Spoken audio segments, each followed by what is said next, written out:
Sanbonani, welcome to African Story Magic with me, Dr Mhlophe, your guide on a journey through the wonders of African storytelling. KwaZulu-Natal. This is a story that happened a long time ago. So long ago that it's not even important to remember how long. This is when animals used to live in different places in different parts of this beautiful, beautiful land of ours. They were not such good hunters like they are today. In fact, the human beings were the ones who planted food, who grew their own food, and they seemed to be ruling the land indeed. In those days, Lion Ububesi was known to be king as well. Now the animals had to go to the gardens of the human beings to go and steal some food. And if they were caught, they could end up in somebody's stew pot. This happened way too often. Until one day, King Ububesi, the lion, called all the animals together and they all joined him. On a nice cloudy day, it was quiet, and he said, "I have had enough of always being at the mercy of human beings. We must go find our own land and live our lives and enjoy ourselves and not be always scared that the human beings are going to kill us." What do you say? Buffalo called out, "Hele, two! Ooh! Nogwaja, the spring hare, hele, two!" Different animals, hele, two, shouting louder and louder until they all agreed that we say, that is in unison, we say, hele, two, we all agree. So they decided that they have to send somebody to go and steal some of the tools from the human beings so they could start a bit of gardening as well when they were out there. That's what they did. Nogwaja, the spring hare, was so happy to go and do something wrong for the king. He went to somebody's garden and he stole some hoes and some other tools and he brought them back. "King Ububesi, here they are." Others went looking for seeds. The baboons and the monkeys went looking for seeds and they brought them back, and "King Ububesi, here they are." And so they went to sleep that night. Early the next morning, before there was even orange in the eastern sky, they rose up and they took to the road, walking. The fast animals like cheetahs were moving in front. They were running in front, and the big ones were in the middle with the king of the beasts. I'm talking elephants. I'm talking rhinoceros.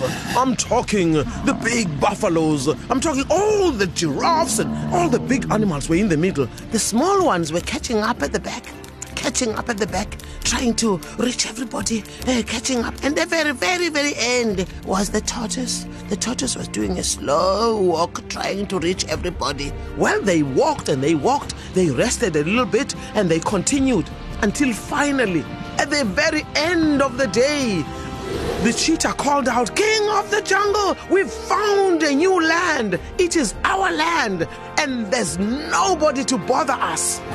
The king asked, "Are there any human beings in sight?" "No, not even one," they answered. "Perfect. We shall make this our new home." And that's exactly what they did. They spent the first night. In the morning, they woke up and they looked for a place. Oh, there is a lake where they could drink some water. Perfect. And they looked for a place where they could plant some seeds. And when they had planted some seeds, they went and found ways of bringing some water here. The next thing you knew, there were clouds and there was thunder, there was lightning, and the rain came down. Perfect. It's a rain that is welcoming us. The days went by and they went around looking for some food here and there. But before you knew it, the seeds were growing. Pumpkin, sweet potato, all kinds of things were growing and growing. It was wonderful. They were going to live a really good life here with no human beings to bother them, and so much water to drink, and time to laze around and look at beautiful sunsets, listen to gorgeous bird songs. It went on like it was forever, until one day the ostrich and zebra, who were very good friends, decided to wake up earlier than anybody because zebra's stomach was grumbling. And ostrich said, "Asambe mngani wami, I can tell you are very hungry. Let's go to the garden. Sambe sensimini." They went to the garden looking to get a little bit of this, a little bit of that. And when they got there, There was nothing. It was all empty. And there was not even a blade of grass left. Something or someone had eaten up all their food sometime in the middle of the night. I don't know what happened. They were shocked out of their heads. And that creature, whoever person, had drank almost all of the water at the lake. Hi, they went back to the other animals. Wake up, wake up. We've got no food left. We got to the garden and there's nothing. While they were still walking back to tell somebody, they saw something that was looking like a mountain or something that was moving. It was ugly. You should have seen the eyes, the nose, the mouth with huge teeth. The skin was terrible. It was wet and moist and it had pimples on it. And this creature looked at them and they said, "Why did you eat our food? It must be you. It must be you." This creature said, "I am Gong, the one who swallows buffaloes alive, horns and all. So get away from here before I eat you up, you little creatures."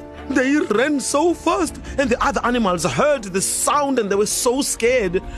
The king, Bubesi, said, "Okay, I need to deal with him. Set down the law. I am the only king here, not some funny, ugly-looking creature." And so Bubesi walked. You should have seen his muscles when he walked. His beautiful skin shining in the morning light. His big mane. He felt powerful. And he stood in front of this mountain of a creature. He looked quite small, but he thought, "I'm the king." And he roared and roared and roared. "What do you think you are doing, eating all the food that all my subjects have worked so hard for? You drank almost all the water at the lake. Get away from here." This creature looked and smiled his ugly smile. "I am Gong, the one who swallows buffaloes alive, horns and all. Get away from here before I eat you up, you little cat." Oh, King Lion, with his tail between his legs, his mane flat on his neck, he ran all the way back to the other animals. They said, "If King Lion is scared, we are done. We are done, for it's the end. We must move, find a new place." Other animals said, Eletu, let's go. We cannot compete with that ugly creature. Gong, gong, gong. They were still feeling sorry for themselves, getting ready to move, when a quiet voice said, No, I disagree. I can deal with Gong, gong." Who is that? They looked. It was an old tortoise. "Futukazi, what are you talking about? If the king of the beasts is scared of that creature, what are you going to do?" "I will sort him out. Just give me a little axe, and I'll go and deal with Gong Gong." They laughed at him. "Futukazi, you can hardly walk. You're going to fight with Gong Gong." But the lion felt like he had to support the tortoise, who looked so brave, just to save himself from embarrassment as well. Okay, sister, we're going to give you an axe. You think you can handle this?" And Futukazi said, "Yes, I can. Give me a sharp axe." Lion sharpened the axe himself, putting all the humiliation into it. Sharpening the axe and handed it over, wishing the tortoise good luck. Tortoise walked slowly towards Gong Gong. The other animals were hiding. They didn't want to see what was going to happen. And as he got closer and closer, he looked so small in front of Gong Gong. And Gong Gong was dozing off when Tortoise came. "Hey, Wena! Hey, who do you think you are? Coming here and eating all our food, drinking our water, and you are so ugly and you smell. Furthermore, we don't want to see you in this place, Hamba." Well, Gong Gong was shocked. He looked at this little creature. "Haibo, you think you can fight with me when I just need to take you and put you under my tongue? You'll be a snack because I am Gong Gong, the one who swallows buffaloes alive, horns and all. You are nothing to me." His long, ugly, slimy tongue came out, grabbed Futukazi. He went into the mouth and it closed behind her. She took that axe. She started chopping. Oh, chop, a chop, a chop, a chop. Gong, gong, He was making sounds like thunder. Tortoise continued working, a chop, a chop, a chop, a chop, until he went down the throat, a chop, a chop. The Gongongo tried to spit out, the tortoise couldn't do it, and Gongongo fell down, ging. He was out. And Tortoise climbed out from the mouth that was wide open. I did it! It is I! It is I, little tortoise!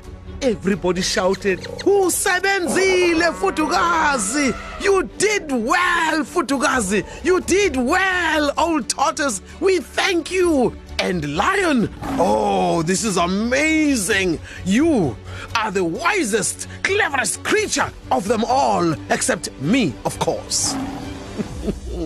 They lived in that place for a long time, and Gongongo never bothered them again.